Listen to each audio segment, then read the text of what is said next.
Et donc je le rappelle, le jour traditionnel des anges gardiens est le 2 octobre, qui est le jour de mon anniversaire. Voilà. Et je salue mon ange, donc je connais le nom. Et je rappelle bien quand même comment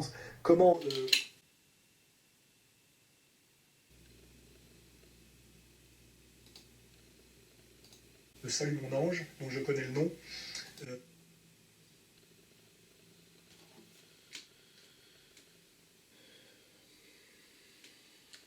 Sachez, cher Alain Soral, que si vous avez vu un ange, car c'est ainsi que j'interprète ce que vous dites, je ne vois pas comment vous pourriez connaître le nom de cet ange s'il ne s'était manifesté à vous de quelque manière. Si vous avez vu un ange ou que vous en avez eu quelque manifestation, que cet ange a cru bon de vous dire son nom, mais sans vous faire de justes reproches par rapport aux centaines de femmes avec lesquelles vous vous félicitez d'avoir forniqué, ou bien encore par rapport à cet acte de débauche entre un homme et un chien, que vous décriviez de manière détaillée et scabreuse dans votre livre Misère du désir, page 56. Si donc il vous a simplement dit son nom, et ne vous a pas exhorté à changer de vie, alors cet ange ne s'est pas manifesté à vous pour un juste motif. Nous sommes donc là en plein spectaculaire, et cette poudre aux yeux, cet écran de fumée, ne peut venir de Dieu. Il s'agit bien plutôt des fumées de Satan. Cet ange qui s'est manifesté à vous ne peut être qu'un démon, et certainement pas votre ange gardien, en aucune manière. Vous êtes donc, je le crains, cher Alain Soral, sous l'influence du démon. Et de fait, cela se voit. Faut-il être aveuglé par le démon pour cracher comme vous l'avez fait sur le cadavre du regretté Patrick Donte, alias Tepa, alors qu'il est mort en ayant eu l'occasion providentielle de développer une salutaire dévotion envers la très sainte Vierge Marie, après avoir trouvé un chapelet de façon inexpliquée, comme me l'avait confié Adrien Abosi. Cette dévotion que Tepa avait envers Notre-Dame, vous feriez bien de vous en inspirer, et de retirer la poutre qui est dans votre œil, en revenant aux promesses de votre baptême, et en rompant définitivement avec votre attitude scandaleuse. Cette même attitude scandaleuse dont vous avez donné l'inacceptable exemple en vous attaquant à Marion Sigaud, laquelle n'a eu le tort que de rétablir la vérité face aux mensonges éhontés par lesquels vous défendez votre ami Gabriel Matzneff. Je reste toujours dans un débat de vérité, et en ce moment, par exemple, je défends Gabriel Matzneff.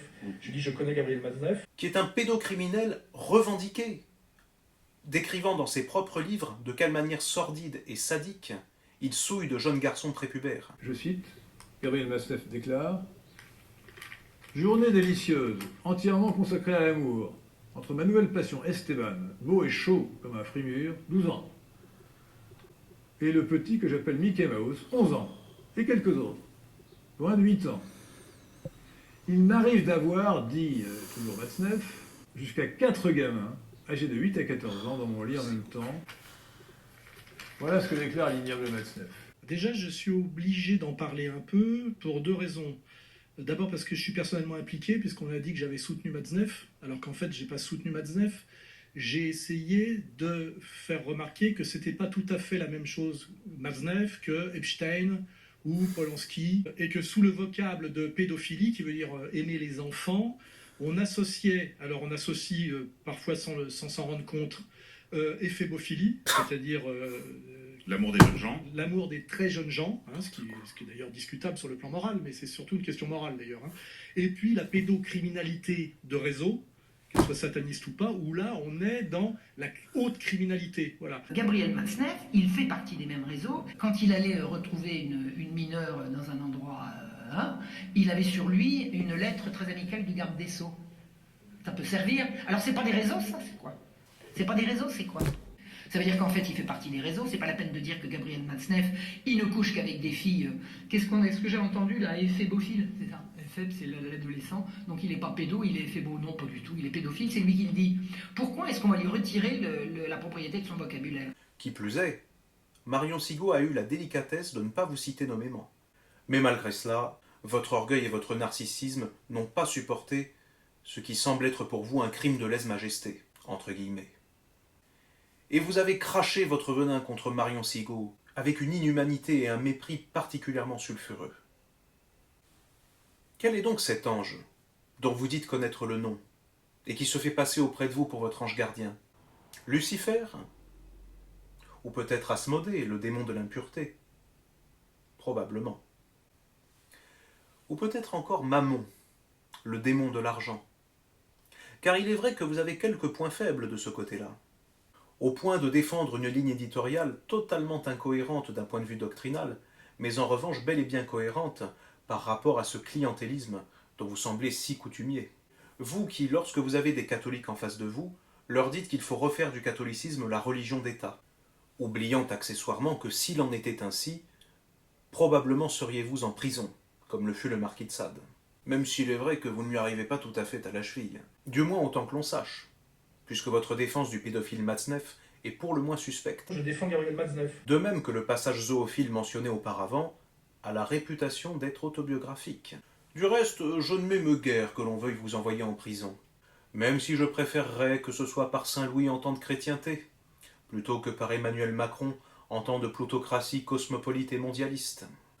Toujours est-il qu'en l'état actuel, vous auriez votre place en prison, ou peut-être plutôt en hôpital psychiatrique, sinon.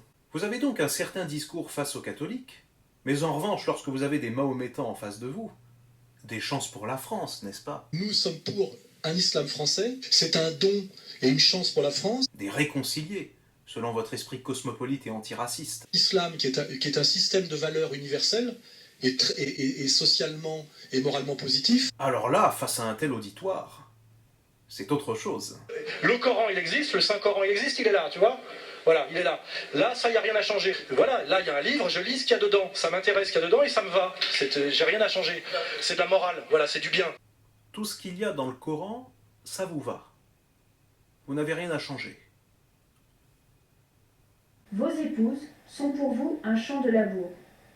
Allez à votre champ, quand et comme vous le voudrez.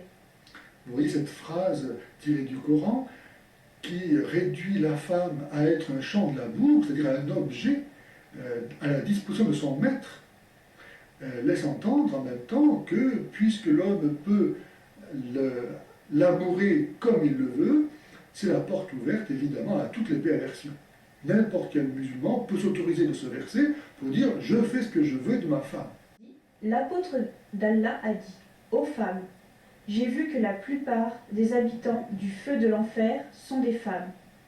Je ne connais personne qui soit plus déficient au plan mental et religieux que vous. » La femme est si bien déficiente mentale que son témoignage n'est pas accepté comme tel dans un jugement. Il faut qu'il y ait le témoignage de 2 femmes pour équivaloir à celui d'un homme. Et parfois, dans les affaires commerciales, il faut qu'il y ait le témoignage de 4 femmes pour équivaloir à celui d'un homme. Et cela d'une façon constante et générale. C'est-à-dire que la femme est reconnue, parce que femme, inférieure congénitalement à l'homme. Même lorsqu'elles sont victimes d'un viol, donc on ne peut pas trouver pire injustice, il faut que 4 hommes témoignent qu'ils ont effectivement vu la pénétration, donc que la femme a bien été violée, et le choix des témoins est fait uniquement par le juge. La femme ne peut pas choisir ces 4 témoins. C'est ça, le texte du Coran est très clair. Même si la femme présentait elle-même des témoins, ce n'est pas pour autant qu'ils seront choisis par le juge. C'est le juge qui va définir si oui ou non ils sont dignes d'être témoins. Et ce qui est intéressant, c'est que les femmes ne sont pas admises au titre de témoins dans un cas pareil. Ce ne peut être que des hommes. Quelle injustice! Quel est l'homme qui va aller commettre son crime devant 4 autres hommes, n'est-ce pas? Donc c'est vraiment pour dire, les femmes, laissez-vous violer, vous n'avez rien d'autre à faire qu'à consentir. Sinon, c'est vous qui êtes coupable. Et on voit ça malheureusement dans l'actualité, des jeunes femmes, des fillettes, qui ont cru bien faire d'aller se plaindre à la police qu'elles ont été violées, et elles-mêmes ont été condamnées comme étant complices d'un crime. Hein, on voit ça. Donc tout est fait pour que la femme soit rien d'autre qu'un objet totalement passif à la merci de la folie des hommes. Ça vous plaît, ça? Ah oui, vous validez. Il n'y a rien à changer. Le Coran, il existe, le Saint-Coran, il existe, il est là, tu vois. Voilà, il est là. Là, ça, il n'y a rien à changer. Toujours est-il qu'en termes de double discours et de tartufferie, ce n'est pas mal. Dire d'un côté à des catholiques qu'il faut refaire du catholicisme la religion d'État, alors qu'on a des mœurs et des écrits dignes de la prison en temps de chrétienté. Et dire d'un autre côté à des mahométans qu'on valide tout ce qu'il y a dans le Coran, le Saint-Coran, attention, Le Saint-Coran, alors qu'il s'agit d'un livre émanant d'une certaine communauté organisée contre laquelle on prétend lutter, n'est-ce pas? Comment est-ce que ça s'appelle ça déjà? Une chutzpah. Une chutzpah, avec la bonne prononciation. La chutzpah soralienne. Ah. C'est-à-dire tout simplement, vous qui avez milité plusieurs années au Parti communiste, la chutzpah marxiste. Un coup à droite, un coup à gauche, en fonction des circonstances. Car faut-il le rappeler, le marxisme n'est pas tant une doctrine qu'une praxis. Chez le marxiste, l'action n'est pas un moyen proportionné à une fin, mais une fin qui justifie les moyens, dans un perpétuel processus dialectique. Pour le marxiste, il n'y a pas de vérité. Tout n'est qu'évolution permanente, selon le monisme dialectique. Vous l'aviez d'ailleurs dit à différentes reprises, selon l'hegeliano-marxisme, vous ne croyez pas aux essences, mais au monisme dialectique. Ce monisme qui déstructure votre esprit, au point de vous faire considérer que Monseigneur Delassus et l'anarchiste Kropotkin sont le complément l'un de l'autre. Vous lisez le Kropotkin, puis le Delassus, dans l'ordre que vous voulez. Et là, vous avez une pensée riche, complexe, qui vous permet de lutter aujourd'hui contre le côté multiforme du nouvel ordre mondial. Comme quoi, chez vous, le monisme dialectique et le clientélisme se rejoignent, ce qui est bien commode. Alors je repose ma question. Quel est ce démon qui se fait passer pour votre ange gardien, dont vous dites connaître le nom? Je l'ignore, mais une chose est sûre, c'est que vous semblez malheureusement bel et bien sous son influence aveuglante, à tel point que vous risquez, à défaut de pouvoir me répondre, de me traîner moi aussi dans la boue, en m'inventant je ne sais quel tare sexuel, comme vous en avez la déplorable habitude face à ceux qui vous montrent tels que vous êtes. Vous, l'obsédé sexuel, qui, dans une pitoyable inversion accusatoire, projetez sur les autres vos propres fantasmes.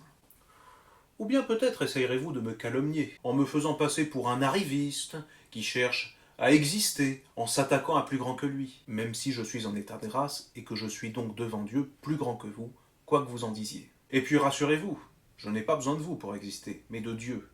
Et que je sache, vous n'êtes pas Dieu, Alain Soral, même si vous vous amusez à dire que si Jésus-Christ revenait, il serait assis à votre droite. Le message du Christ est explicite, c'est un révolutionnaire.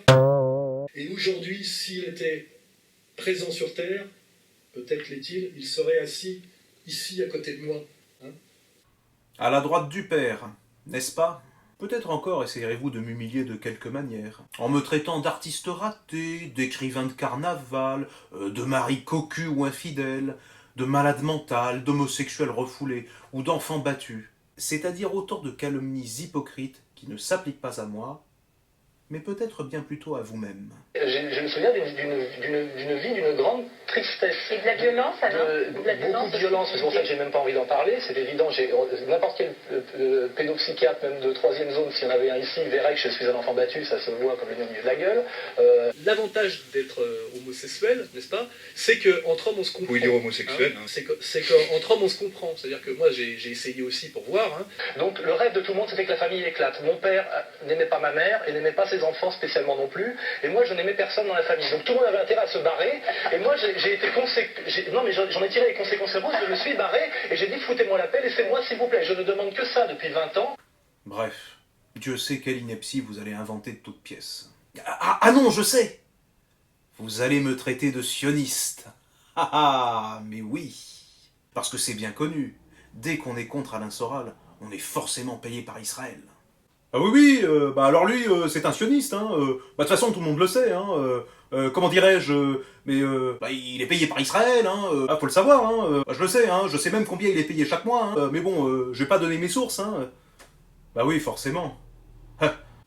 Forcément, parce que si vous disiez que c'est votre soi-disant ange gardien qui vous l'a soufflé à l'oreille, personne ne vous croirait. Évidemment. Alors je vous préviens, Alain Soral, il vous sera très difficile de me faire passer pour un sioniste. D'une part, parce que mon grand-père maternel était palestinien. Mon grand-père a tout perdu à cause des sionistes, qui lui ont volé sa maison, avec tous ses souvenirs de famille.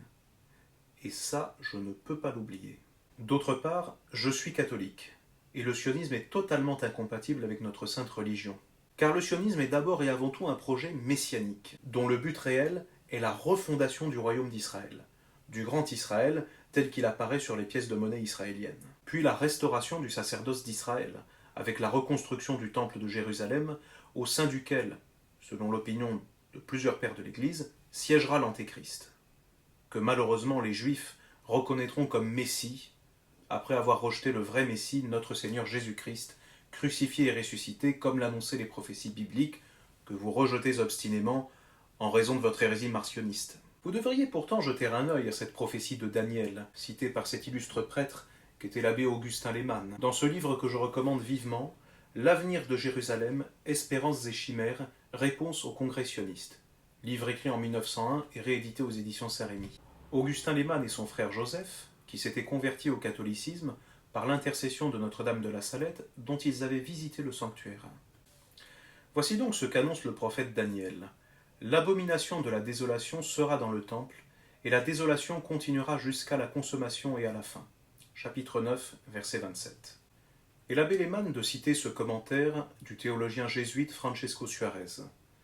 Il semble que la désolation aura effectivement duré jusqu'à la fin, si avant l'Antéchrist, le temple n'a pas été rétabli. Car alors il ne sera même pas positivement rétabli, non seulement matériellement, puisqu'en si peu de temps que doit durer le règne de l'Antéchrist, il ne saurait être relevé d'une manière complète et parfaite, mais même formellement, ce qui est le point capital, puisque l'entreprise aura pour objet non pas le culte du vrai Dieu, mais celui de l'Antéchrist. Car bien qu'au début l'Antéchrist, pour tromper les Juifs, simulera de vouloir rebâtir le temple pour le culte de Dieu, en réalité et dans le secret de son âme, il n'agira de la sorte que pour sa propre gloire et pour se faire adorer. Et ainsi, l'abomination et la désolation dureront jusqu'à la fin. Vous l'avez donc compris, le projet sioniste est destiné à échouer. Depuis 2000 ans, nombreuses furent les tentatives de reprendre Jérusalem et d'en reconstruire le temple. Elles ont toutes échoué les unes après les autres immanquablement, comme le rappelle l'abbé Lehmann dans ce livre. Voilà donc qui serait de nature à calmer votre excès de zèle et votre posture caricaturale, par lesquelles vous servez la soupe au système, et notamment aux représentants officiels de la coterie judéo-sioniste, en jouant ce rôle de faire-valoir et d'épouvantail dont ils ont tant besoin afin d'effrayer la base de la diaspora juive, pour achever de faire émigrer celle-ci en Terre Sainte et leur faire adorer d'autant mieux l'Antéchrist lorsque son règne tyrannique arrivera. Toujours est-il que si vous voulez m'inventer je ne sais quelle histoire calomnieuse, allez-y. Laissez-vous inspirer par votre soi-disant ange gardien dont vous dites connaître le nom. Ce ne sera pas la première fois que vous serez malheureusement fidèle à cette sinistre habitude. Et d'ailleurs, soit dit en passant, ce faisant, vous me ferez de la publicité. Exactement comme Manuel Valls, vous avez fait connaître médiatiquement. D'ailleurs, quand le système désigne lui-même de façon aussi déclarée son ennemi, c'est plutôt mauvais signe. Et je renvoie au livre d'Anthony Sutton, The Best Enemies Money Can Buy, les meilleurs ennemis que l'argent peut acheter. Je ne veux pas dire par là que vous êtes payé par le système. Mais une chose est sûre, vous faites le jeu du système. Inspiré que vous êtes par votre soi-disant ange gardien, qui fait partie de ces mêmes légions infernales, de ces anges déchus qui tirent les ficelles de la politique mondiale. Et de fait, ce système plutocratique et mondialiste, qui est intrinsèquement pervers et d'inspiration satanique, sait très bien qu'il n'a rien à craindre d'un individu tel que vous, d'un pervers sexuel sous l'influence du démon, qui recourt à des techniques de subversion et de manipulation dignes de ces communautaristes victimaires contre lesquels pourtant vous prétendez lutter. Provocation, victimisation, appel au don. En bon agitateur marxiste que vous êtes. Vous représentez en toute objectivité une voie de garage. Et je souhaite, soit que nos compatriotes s'en rendent compte, soit que vous reveniez aux promesses de votre baptême. Vive Notre-Dame de la Salette, et que Jésus soit aimé de tous les cœurs. Ainsi soit-il. Très Sainte Vierge Marie, je vous offre cette prière d'exorcisme indulgentiée par le pape Saint Pie X, que vous dictiez en 1864 au vénérable Père Sestac, alors qu'il voyait se dérouler ce que vous aviez annoncé à la Salette, à savoir un déferlement diabolique particulièrement décuplé. Je vous offre cette prière d'exorcisme pour Alain Soral.